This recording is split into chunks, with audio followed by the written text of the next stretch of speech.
nga balik ko na ko nga usa sa mga pahinumdum ba. Kini ato pagpangalagad tinud-anay na ni.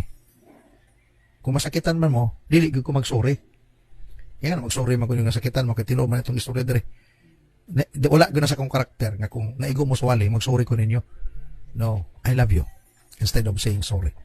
Ano kadungog mo sakit nga mga pulong? Kaya naman, tumbok yun na muna kay gusto na mo na mausab diha sa inyong kinabuhi. Pero kung wala mo madugong nga sakit gikan sa mua, ingnan may pastor undang na, wa kay silbi nga pagkapastor. Kung sa may imuhang gama sa among life, nga namastor na lang ka, pero maginausap sa among kinabuhi. Ugay sa ato din sa mong kayo, dili lang, wala lang ta magtudlo sila pa yung langit, even sa kinabuhi sa kalibutan. Natudlo ta mo eskwela mong tarong para makahuman, para makatrabaho, nindot ang kinabuhi. Di ba nga pagkauma, malangit na lang, dugay pa man ang langit. Pero ang atong tudlo, pinakapunto na to, heaven.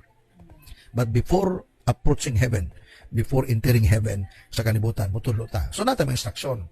No, nga, kinahanglan mga batanon, ayaw sa manang uyab-uyab. Ayaw sa giyod. Tarong mo. Season man na. Pag eskwela, kunya imo ng sagulag, uyab-uyab, trouble na ka. Naman ay season.